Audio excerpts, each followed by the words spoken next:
Just when I thought I was out, they pulled me back in.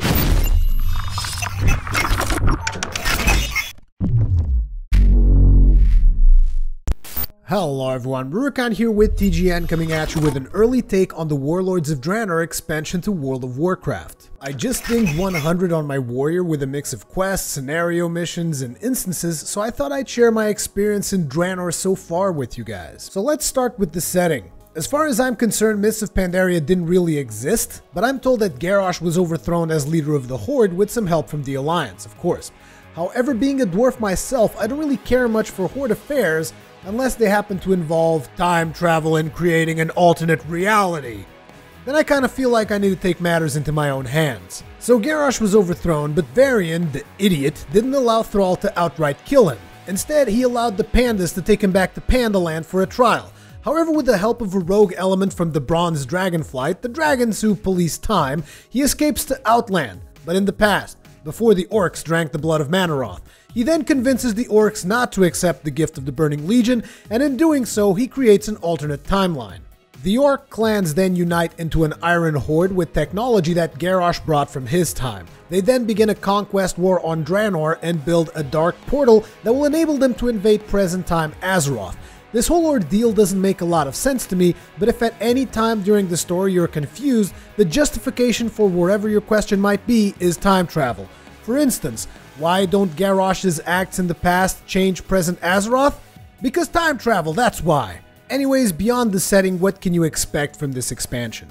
Well, naturally the level cap has been increased to 100, you have a whole new continent of content with new dungeons, quests, scenario missions, and raids. The character models have also been revamped. I mean, just look at this sexy dwarf.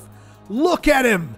But most of you will just see these features as standard. I mean, World of Warcraft has had its fair share of expansions, and most of the stuff I mentioned above has become something that players have come to expect. So where's the surprise part? What is Warlords of Draenor doing differently from previous expansions? Well, for starters, you're going to get a garrison, which is essentially your own little town that you can customize and upgrade. It works as your base of operations within Draenor, and it's got quite a bit of depth to it. You can build several structures, each of which will serve a different function, and you can upgrade them to improve their benefits.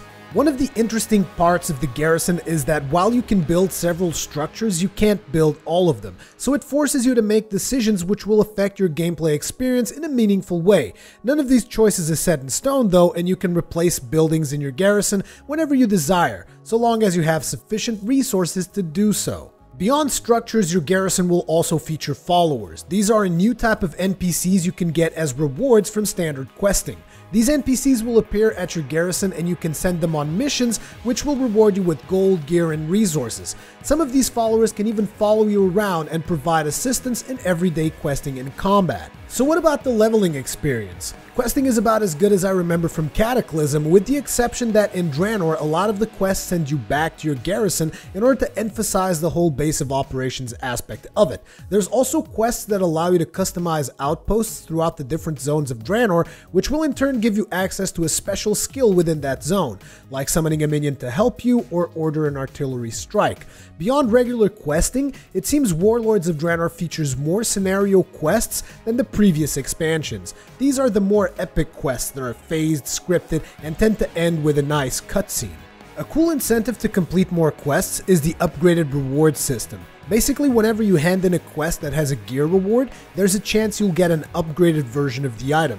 So if your reward would be, say, a green sword, there's a chance you'll get a blue one instead with higher stats. If your reward was in turn a blue sword, then there's also a chance you can get an epic item. On top of this, there's also rare spawns now that will drop rare items and they'll be marked on your map. So that's another break from the quest routine to try and hunt these rare spawns down for some extra loot. And then there's the zone's bonus objectives, which are optional quests you can take on that reward you with a lot of experience and a bit of gold for your troubles. Something the community is raging about is the fact that Blizzard isn't allowing flying in Draenor until patch 6.1.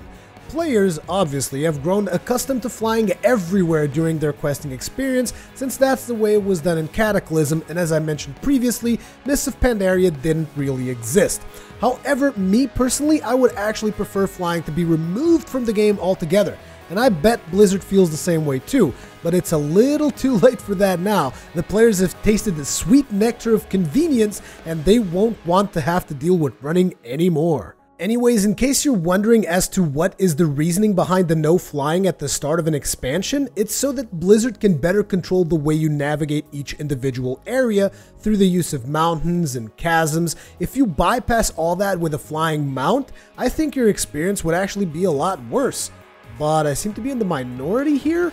I also enjoy the fact that it seems to provoke more world PvP, but again, I seem to be in the minority. It's almost as if people would rather play a single player game. I don't understand the logic behind this. The talent system has been streamlined since I last played, though I believe that change came about before Mists of Pandaria. Gone are the days of obsessing over where to place your talent points in the tree.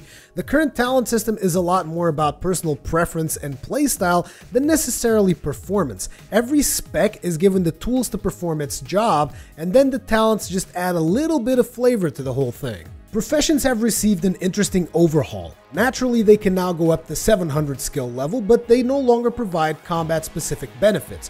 For instance, mining used to increase your stamina, which naturally made it a nice profession to have as a tank. Other professions would grant you other benefits, which would naturally pigeonhole hardcore raiders into certain professions that would benefit their roles. Blizzard decided this was not what they wanted, so now players can freely choose their professions or even ignore them entirely without being penalized in terms of combat. You'll also be able to level up professions from 1 to 700 using only materials from Draenor, and there's even items that you can find which will reward you with skill gains at the cost of some crafting materials. Your garrison will allow you to build structures that complement your professions as well, which will provide you with several benefits in terms of crafting. Now, this is all well and good if you're someone who has a level 90 character because you can just dive into the new content. But what about if you're a new or returning player? Well, each expansion purchase comes with a level 90 boost pack, which essentially levels up your character and outfits you with basic gear for your spec, so you can jump in, get your ass to Draenor, and start enjoying the new content. This boost pack can also be used for one of your alts if you already have a level 90 character. And if you apply this boost to a character that is over level 60, it will also level up your professions to 600. This level 90 boost also became a service that you can now buy directly from Blizzard. I mean, if you're gonna pay someone to level your character, it might as well be them, right? In order to simplify the whole process of getting into WoW, Blizzard also created a bundle that includes World of Warcraft with all the previous expansions, 1 month playtime, and Warlords of Draenor. So after all that is said and done, what is my personal take on the expansion? Well, the garrison mechanics are definitely interesting since they affect several aspects of your gameplay depending on the structures you build. Will you build stables and hunt for mounts? Or will you build a gladiator arena to help you out with PvP? Or maybe you will instead build an inn to get extra dungeon quests and rewards. I even tend to keep World of Warcraft open in the background just to send my followers on missions constantly, and I've gotten quite a few gear upgrades from that. The upgraded reward system is great. Getting little surprises as you complete quests is a great motivator to keep you in the grind. The same thing goes for the rare spawns.